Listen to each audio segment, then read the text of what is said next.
Hello kids, these are question answers from the chapter When the Earth Shook. जहाँ पर ज़रूरत है मैं बस वहीं पर समझा रही हूँ, फिर भी आपको अगर कहीं पर समझ में नहीं आता है तो आप मुझसे बिल्कुल पूछ सकते हो।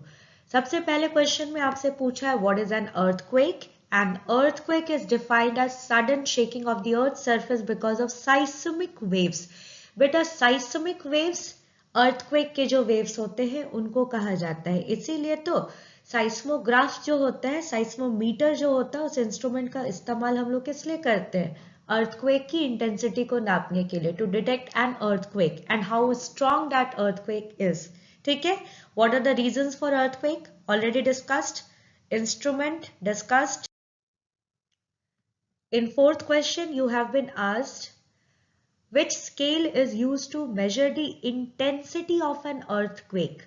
Intensity means how strong an earthquake is. As I have already told you, beta, there are many scales that are actually used for this purpose. लेकिन सबसे ज़्यादा जिन स्केल्स का यूज होता है वो है moment magnitude scale, Richter scale, Mercalli scale. Richter scale सबसे ज़्यादा यूज होता था, लेकिन बहुत हाई इंटेंसिटी का अर्थक्वेक अगर हो तो रिक्टर स्केल जो है बहुत प्रॉपर तरीके से मेजर नहीं कर पाता है, तो वहां पर मोमेंट मैग्नीट्यूड स्केल का इस्तेमाल किया जाता है। इनफैक्ट रिक्टर स्केल जो है it has now become outdated eight many places, ये पुराना हो चुका है, तो ज्यादातर जगहों पर मोमेंट मैग्नीट्यूड स्केल का ही इस्तेमाल किया जा रहा है। और मर्कली स्केल जो है ये एक्चुअल में आपको ये मेजर करने के लिए है कि किसी अर्थक्वेक से कितना नुकसान हुआ, how destructive an earthquake was. ठीक है, ओके। नेक्स्ट क्वेश्चन आपसे पूछा गया है कि अर्थक्वेक के केस में आप क्या करेंगे या क्या करना चाहिए। तो सबसे पहली बात तो बेटा you should not panic at all, क्योंकि जहां आप पैनिक करके घबरा गए वहां पर हो सकता है आप सही डिसीजन ना ले पाओ। सही डिसीजन नहीं ले पाओगे तो खुद को कैसे बचाओगे, दूसरों को कैसे बचाओगे, लॉस को कैसे कम करोगे। ठीक है, जैसा कि हमने डिस्कस किया था, अगर तुरंत बाहर निकल सकते हो किसी ओपन एरिया में तो निकल जाओ, और अगर नहीं निकल सकते तो you have to take cover under a bed और table if such furniture is available. और तुरंत आप इसके अंदर घुस जा करके अपने फेस को, अपने हेड को जो है कवर कर ले, and you have to actually sit in the crouching position. और अगर हो सके, पॉसिबल हो, तो अपने आप को आप थोड़ा सा कवर कर लो किसी कुशन वाली चीज से, ताकि अगर कोई चीज आप पर गिरे भी तो उसके गिरने का इम्पैक्ट कम हो, असर कम हो और आपको चोट कम पहुंचे। अब मैं आपको दिखा भी दूं जरा कि actually what you are suppose to do. This is known as drop, cover and hold on. अगर आप बाहर नहीं भाग सकते, जैसे ही आप देख रहे हैं कि अर्थक्वेक आया, ग्राउंड शेक कर रहा है, तो आप नीचे ड्रॉप कर जाइए, गिर जाइए, लेट जाइए और कवर ले लीजिए किसी इस तरह के फर्नीचर के नीचे। लेकिन ध्यान रहे शीशे का ये फर्नीचर ना हो, ठीक है ना, ये ध्यान रखना है, क्योंकि शीशे पे कोई चीज गिरेगा तो शीशा टूटेगा और उस चीज के साथ शीशा भी जो है वो भी तुम्हारे ऊपर गिर जाएगा और वो ज्यादा डेंजरस होगा। ठीक है, और ये जो पोजीशन में बैठे हुए हैं ना, ये जो पोजीशन में बैठे, इसको कहते हैं क्राउच करना। आप देख रहे हो यहाँ पर फेस को कवर कर लिया गया है ताकि चोट कम लगे। ठीक है, और आप ये देख सकते हो कि इसने अपने हाथ से यहाँ पर भी और यहाँ पर भी इस फर्नीचर को होल्ड किया हुआ है। तो इस तरह से होल्ड करके रहने से इंजरी जो है वो कम होती है। ठीक है, ओके। अगर मान लीजिए कि आपके रूम में बेड भी नहीं है, टेबल भी नहीं है, बाहर भी नहीं जा सकते, तो क्या कर सकते हैं? Look for the corner. Room के कॉर्नर में जाकर के खड़े हो जाइए, क्योंकि कॉर्नर में जो है वो दीवार के गिरने का खतरा सबसे कम होता है, क्योंकि कॉर्नर में पिलर होता है। ठीक है, वॉल्स जो है वो पूरे के पूरे पिलर वाले नहीं होते, लेकिन कॉर्नर्स में पिलर होता है, ऊपर में वो छत से बाउंड होता है, तो वो सबसे लेट से नीचे की तरफ गिरेगा वो वाला एरिया। दरवाजे, खिड़कियों, शीशे से बनी हुई चीजों, कांच के फर्नीचर या ऐसे फर्नीचर जिनमें बहुत सारे सामान रखे हो, वो सामान आपके ऊपर गिर सकते हो, फर्नीचर गिर सकता हो। तो ऐसी सारी चीजों से आपको दूर रहना है। अगर पॉसिबल हो तो पावर सप्लाई को बंद कर दीजिए, मेन स्विच को बंद कर दीजिए, गैस सप्लाई को भी टर्न ऑफ कर दीजिए। लेकिन प्लीज ध्यान रखना ये नहीं कि यही सब करने लग गए और कवर नहीं लिए। पॉसिबल है, लगता है कि हाँ पास में है, हम कर देते हैं, सेफ है, कर सकते हो, ठीक है। नहीं तो सबसे पहले आपको खुद को बचाने की कोशिश करनी है। कॉल फॉर हेल्प, अगर नेटवर्क वगैरह है आप किसी भी इमरजेंसी नंबर पे कॉल कर सकते हो, इन्फॉर्म कर सकते हो, you can ask for help. आपको कोशिश करनी है कि कोई भी तरह का इलेक्ट्रिकल अप्लायंस या फिर फायर वाली चीज को आप ना जलाएं, क्योंकि इलेक्ट्रिकल अप्लायंस को जलाने से स्पार्क हो सकता है, फायर लग सकता है, और अगर कोई स्पार्क हुआ और गैस का लीकेज है तो बेटा एक्सप्लोजन हो सकता है, फर्दर बहुत बड़ा डैमेज हो सकता है। अगर आप घर के बाहर हैं, मान लीजिए किसी सी कोस्ट पर हैं, तो आपको क्या करना है कि समुद्र से दूर भागने की कोशिश करनी है एट सम एलिवेटेड एरिया। किसी उठे हुए जमीन की तरफ आपको जाना है जहां बड़ी सी चट्टान हो जो कि उठा हुआ हो। You know the reason why, क्योंकि in case of an earthquake there may be a tsunami also, ठीक है। तो आप जितनी ऊंची लहरें उठेंगी तो आप उनसे जितना दूर और जितना ऊंचा रहोगे उतना ही आप सेफ रहोगे। फिर जैसा मैंने आपको बताया था कि आपको एलिवेटर का इस्तेमाल करना नहीं है, लिफ्ट का इस्तेमाल नहीं करना है, और अगर आप कार वगैरह ड्राइव कर रहे हैं तो आपको ध्यान रखना है कि आप जो है ट्रैफिक से पॉसिबल हो तो थोड़ा दूर हो जाए, क्योंकि ग्राउंड शेक करेगा तो एक दूसरे के ऊपर जो है वो व्हीकल्स गिरेंगे, एक दूसरे से टकराएंगे। तो अगर पॉसिबल है तो आप ट्रैफिक से दूर हो जा सकते हैं। और प्लीज किसी भी बड़ी बिल्डिंग के पास में, जैसे आपको पता है इलेक्ट्रिसिटी पोल, ट्री वगैरह के पास में अपनी कार को रोक करके बाहर ना आए, ना ही किसी ब्रिज वगैरह के ऊपर कार को अपनी रोक करके बाहर आए, क्योंकि ब्रिज के जल्दी गिरने का खतरा रहता है, ठीक है। This is a very good question. आप इसमें बहुत सारे पॉइंट सोच करके डाल सकते हो, and I would be glad if you do so. यहाँ पर पूछा है how can we minimize, minimize मतलब reduce the effect of something, किसी चीज के असर को कम करना। How can we minimize the destruction caused by an earthquake, earthquake की वजह से जो नुकसान होता है उसको हम कैसे कम कर सकते हैं। So it can definitely be done by creating an awareness in people about do's and don'ts during and after an earthquake. इसका मतलब क्या है? मैडम ने बकबक करके बोल दिया, अब मतलब भी समझाएंगी। Creating an awareness, making people aware, informing people, giving them knowledge about what they should do and they should not do during an earthquake or after an earthquake. जैसे मैं आपको बताऊं, अभी कोरोना के समय भी डूज एंड डोंट्स है। Dos मतलब जो आपको करने चाहिए, डोंट्स जो नहीं करने चाहिए, जिसको करने से नुकसान हो सकता है। जैसे कोरोना में डूज क्या बताए जा रहे हैं कि आपको इम्यूनिटी बिल्डिंग वाले जो है वो खाना चाहिए, ठीक है। सर्दी खांसी बुखार अगर किसी को है तो उसको डॉक्टर से जा करके जो है वो चेकअप कराना चाहिए, मास्क पहनना चाहिए, सोशल डिस्टेंसिंग होनी चाहिए। So these are dos. Don'ts क्या क्या है, क्या क्या नहीं है? मास्क पहना और उसको जो है फेंक दिया ऐसे खुले में ताकि वायरस स्प्रेड करे, तो that is a don't, you should not do that. तो वही अगर अर्थक्वेक के बारे में भी लोगों को बताया जाएगा कि क्या करना चाहिए क्या नहीं करना चाहिए, तो डेफिनेटली हम लॉस को कम कर सकते हैं। जैसे आप सभी बच्चे अब जान चुके हो कि अर्थक्वेक के समय हमको कहां पर जाकर के अपने को कवर करना है, किस किस जगह पर हम फोन कर सकते हैं, मदद मांग सकते हैं। तो ऑफकोर्स बेटा डिस्ट्रक्शन को कम किया जा सकता है। फिर है second point, constructing buildings that can withstand strong earthquakes. ऐसे बिल्डिंग्स को बनाना जो कि स्ट्रॉन्ग अर्थक्वेक्स को झेल सके। जैसे कि आपने जापान के हाउसेस के बारे में पढ़ा जो कि वुड के बने हुए होते हैं, कार्डबोर्ड्स के बने हुए होते हैं, ठीक है। और भी होता है, जैसे मैंने आपके साथ डिस्कस किया था कि कैसे बड़े बड़े खिड़कियां नहीं होनी चाहिए क्योंकि वो दीवार को थोड़ा सा वीकन कर देते हैं। और हमने क्या पढ़ा था, जैसे कि भूंगा हाउसेज है, भूंगा हाउसेज जो है वो अर्थक्वेक्स में उनको कम नुकसान पहुंचाता है। क्यों? क्योंकि उनके जो राउंड वॉल्स होते हैं वो अर्थक्वेक के इम्पैक्ट को झेल लेते हैं बहुत हद तक। तो इसी तरह से इंजीनियरिंग लगा करके, आर्किटेक्चर लगा करके ऐसे बिल्डिंग्स बनाए जाए जो कि स्ट्रॉन्ग अर्थक्वेक्स को भी झेल सके। ठीक है, ओके। और आपको पता है कि अर्थक्वेक्स जो है कई बार हम इंसानों की एक्टिविटीज की वजह से आता है। हम कहीं पर डैम बना रहे हैं, डायनामाइट्स लगा के एक्सप्लोजन कर रहे हैं, वगैरह वगैरह। तो इन सारे चीजों का ख्याल रखा जाना चाहिए। Using technology effectively in a good way to predict earthquakes. Predict मतलब पहले से बताना, जैसे बताया जाता है ना आज बारिश होगी, ठीक है, वैसे अर्थक्वेक्स, जैसे आपने देखा था कि अर्थक्वेक प्रोन एरिया कहाँ कहाँ पर है वो बताया गया है।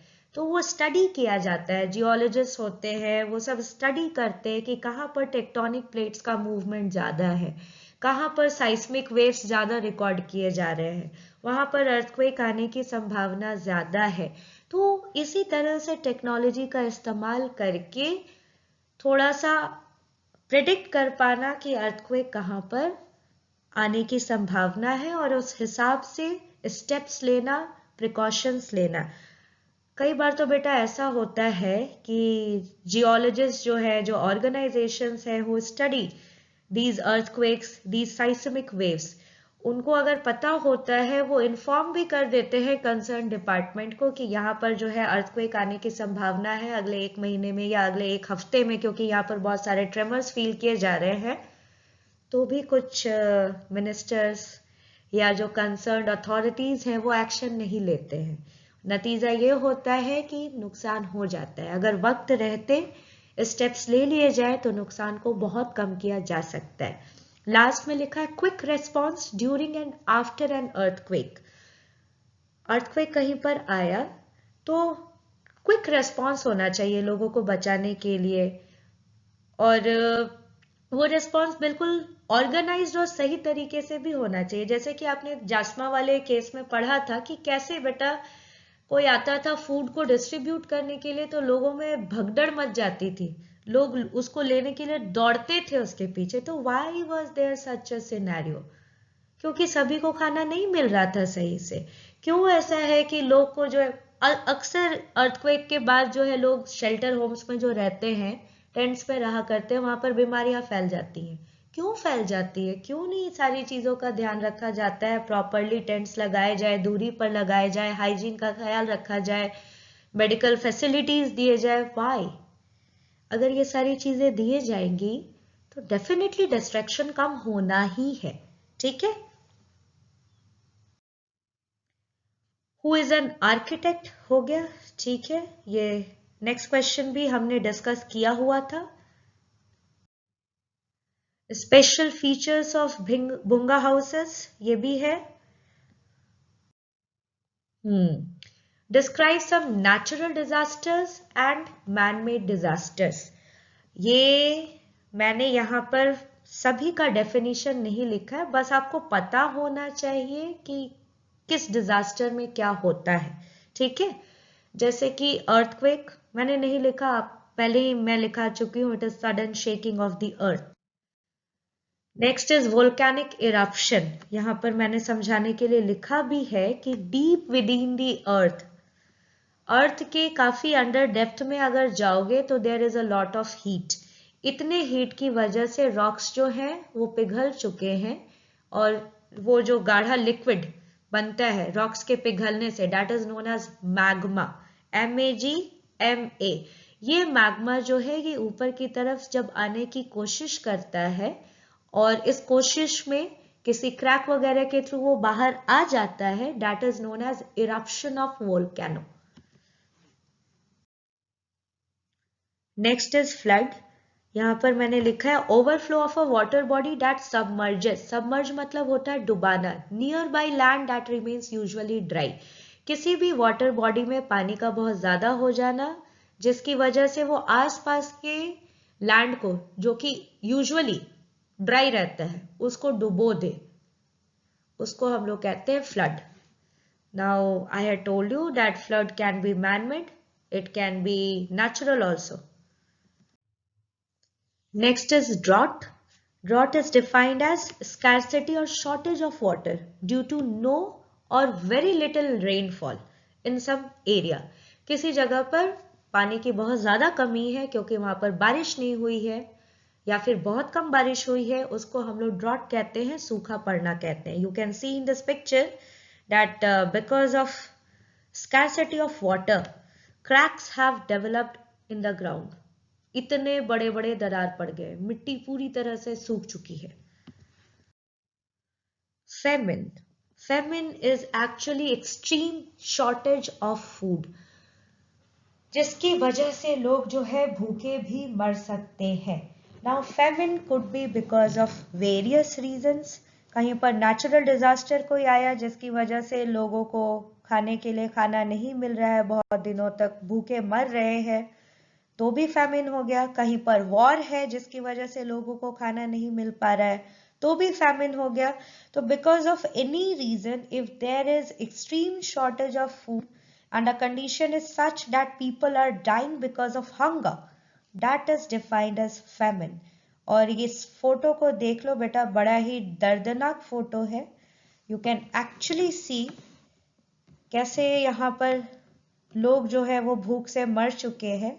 And please look at their bodies.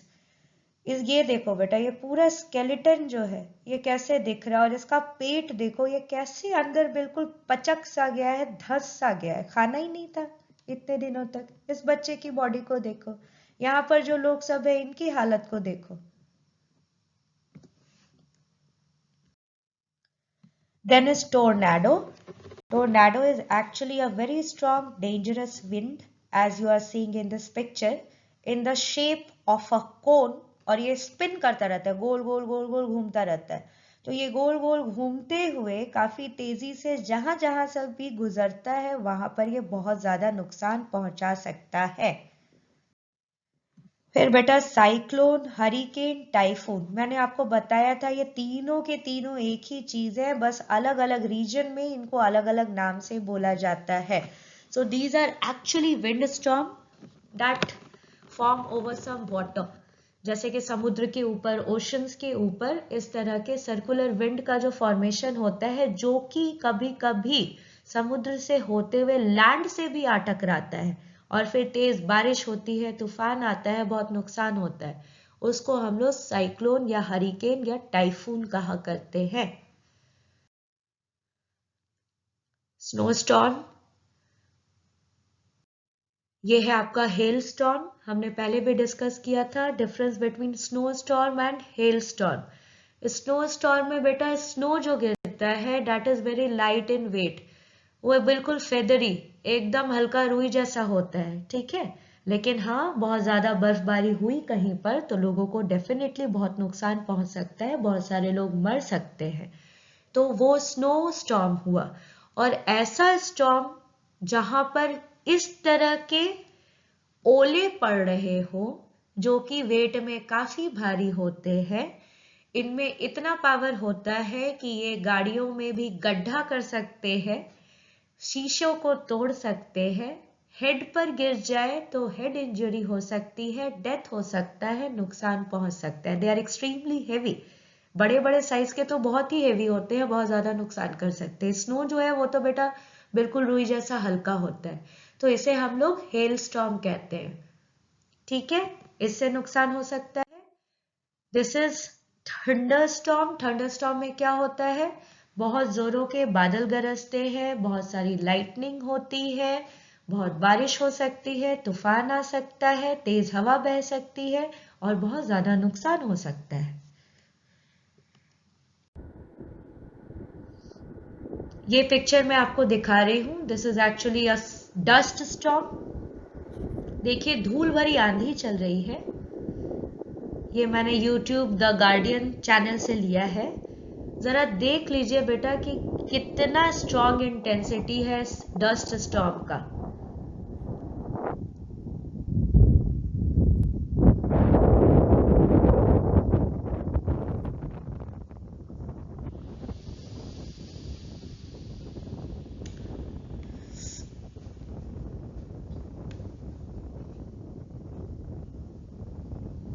As you can see in this picture, this is also very destructive. और यही अगर डेजर्ट एरिया में आता है जहां पर बहुत सारा सैंड हो तो उसके हम लोग कह देते हैं कि सैंड स्टॉर्म है. Next is forest fires. Forest fires can be man made, they can even be natural. Man made कब हो सकता है? कोई भी इंसान जो है जंगल में गया, आग जलाया, उसकी वजह से जो है फॉरेस्ट में पूरे आग फैल गई धीरे धीरे करके, फॉरेस्ट फायर हो सकता है. वो आग जला करके चला गया, उसने आग को सही से बुझाया नहीं, फायर लग सकता है. नेचुरल कब हो सकता है फॉरेस्ट फायर? आपने एक क्लास में पढ़ा था कि कभी दो पत्थर आपस में टकराते हैं तो उनसे चिंगारी निकल सकती है. अगल बगल की सूखी पत्तियों पर वो चिंगारी गिरती है, इट मे कॉज फायर. पूरे जंगल में ये आग धीरे धीरे फैल सकती है और ये बहुत बहुत बहुत ज्यादा नुकसान पहुंचा सकती है. इसे कंट्रोल करना भी बहुत बार बहुत ज्यादा मुश्किल हो सकता है. एवलांच हमने ये पहले भी पढ़ा था. किसी भी डिस्टरबेंस की वजह से ढेर सारा बर्फ किसी माउंटेन से नीचे की ओर अचानक गिरने लग जाए, that is known as an avalanche. और ये बहुत ज्यादा डिस्ट्रक्टिव होता है. रास्ते में आए हुए सारे ऊंचे ऊंचे पेड़ को ये अपने अंदर दबा सकता है, घरों को दबा सकता है, इंसान इसके अंदर दब करके, जानवर इसके अंदर दब करके मर सकते हैं. Next is landslide. Land का स्लाइड कर जाना because of any reason, that is landslide. मिट्टी के खसकने से, लैंड के खसकने से बहुत सारा नुकसान हो सकता है. And this is sinkhole. Sinkhole में फिर से आपको थोड़ा सा समझाना चाहूंगी. कई बार ऐसे कुछ जियोग्राफिकल रीजन्स हैं, ऐसे कुछ जगहें हैं जहां पर अगर बारिश हो रही है, जैसे कि हम मान लेते हैं यहाँ पर, ठीक है, इस रीजन में बारिश हुई, बारिश का पानी जो है वो सीप करके नीचे भी जाता है या अगल बगल मिट्टी से होते हुए कहीं पर इस एरिया में यहाँ पर इकट्ठा हो रहा है. यहाँ अंदर में कुछ ऐसे स्टोन्स हैं, रॉक्स हैं जो कि पानी में घुल सकते हैं, जैसे लाइमस्टोन, चूना, सुने हो ना, चूने का बना हुआ बड़ा बड़ा पत्थर भी होता है, वो पानी में घुल जाएगा. उसी तरह से कुछ और पत्थर होते हैं जो कि पानी में घुल जा सकते हैं. उसकी वजह से अचानक क्या होगा, पत्थर पानी में घुल गया तो ऊपर का चीज जो है वो अचानक से नीचे की ओर धंस सकता है. नीचे तो गड्ढा हो जाएगा ना, यहाँ पर पानी इकट्ठा हो गया, पानी के बहुत देर तक इकट्ठा रहने की वजह से यहाँ पे जो कुछ रॉक्स थे वो पानी में घुल सकते थे, वो घुल गए. तो घुल गए तो ऊपर की चीज नीचे की ओर गिर जाएगी, गड्ढा हो जाएगा. तो आप देख सकते हो उस पिक्चर में how giant this sinkhole is. और इसमें तो पता ही नहीं चलता है, कई बार लोग आराम से अपने बेडरूम में बैठे होते हैं, सो रहे होते हैं, खा रहे होते हैं और नीचे का जो है फ्लोर उनका धंस जाता है. With in 5 to 10 seconds you get buried. तो ये कुछ डिजास्टर्स है, नेचुरल डिजास्टर्स, कुछ इनमें से मैनमेड भी थे. अब हम मैनमेड डिजास्टर्स पे आपको आते हैं. मैनमेड डिजास्टर्स में ऑफ कोर्स पोल्यूशन आएगा, एक्सप्लोजन ऑफ बॉम्ब्स, इंसानों को ही शौक है बॉम्ब बना करके कहीं पर ड्रॉप करके नुकसान पहुंचाने का. Third is stampede. Stampede is actually भगदड़ का मचना. आप लोगों ने कई बार ऐसी खबर सुनी होगी कि किसी मेले में जो है बहुत भारी भीड़ इकट्ठा थी, या किसी इवेंट के लिए कोई भीड़ इकट्ठा थी, किसी मंदिर में कोई बहुत भारी भीड़ इकट्ठा थी और अचानक से लोग जो है वो पैनिक होकर के इधर उधर भागने लग गए, एक दूसरे के ऊपर चढ़ करके एक दूसरे को रौंद करके भागने लग गए, जिसकी वजह से बहुत सारे लोगों की डेथ हो गई. दैट इज नोन एज भगदड़ का मचना या स्टैम्पेड. इसमें बहुत सारी मौतें हो सकती हैं. अब लोग भागते क्यों हैं? तो इसके पीछे बहुत सारा कारण है. जैसे कि अगर किसी ने गलत अफवाह फैला दी, गलत न्यूज फैला दिया कि अरे चलो भागो यहाँ से, वहां किसी ने बॉम्ब रखा है, बस लोग भागने लग जाएंगे अपनी जान को बचाने के लिए. तो एक दूसरे को रौंद सकते हैं, पीच सकते हैं, क्रश कर सकते हैं, वहां पर डेथ्स होगा. कई बार जो है चलो दो चार लोगों में धक्का मुक्की शुरू हुआ और धक्का मुक्की होते होते पूरा भगदड़ी मच जाता है. इस तरह की कई सारी चीजें होती है. दर्शन किसी को पहले करना होता है मंदिर में, सबसे पहले दर्शन भगवान जी का हम करेंगे, तो उसके लिए धक्का मुक्की में भगदड़ मच सकती है. तो बहुत सारे कारण हो सकते हैं. Fourth one is oil spillage. कहीं कोई टैंकर है, कंटेनर है, उसमें पेट्रोलियम को शिफ्ट किया जा रहा है और उस कंटेनर से लीकेज हो गया या एक्सीडेंट हो गया जिसकी वजह से लीकेज हो गया, तो नुकसान हो सकता है, क्योंकि ऑयल के लीकेज की वजह से जो है वो बाकी गाड़ियों का एक्सीडेंट हो सकता है, क्योंकि ऑयल जो है वो बहुत स्लिपरी होता है, चिपचिपा सा होता है। अगर वो रोड पर फैल जाए तो हो सकता है कुछ गाड़ियां जो है वो स्किड कर जाएंगी, ठीक है, फिसल जा सकती है, स्लिप कर सकती है। और कई बार बेटा शिप्स के थ्रू, वाटरवेज के थ्रू जो है पेट्रोलियम को एक जगह से दूसरे जगह पर ट्रांसपोर्ट किया जाता है। अगर शिप से लीकेज हो गया ऑयल का तो वाटर पल्यूट हो जाता है, तो बहुत सारे एक्वेटिक ऑर्गेनिजम्स हैं वो मर सकते हैं। Water becomes harmful, water becomes toxic, ठीक है। उसी तरह से किसी भी हार्मफुल गैस का, केमिकल का लीकेज होना मैन मेड डिजास्टर है। जैसे हो सकता है आप लोगों ने भोपाल गैस ट्रेजेडी के बारे में सुना हो। उसमें हुआ क्या था कि एक फैक्ट्री था, वहां से एक हार्मफुल गैस जो है उसका लीकेज हो गया। वो शायद इंसेक्टिसाइड और प्लांट का फर्टिलाइजर्स बनाने का फैक्ट्री था।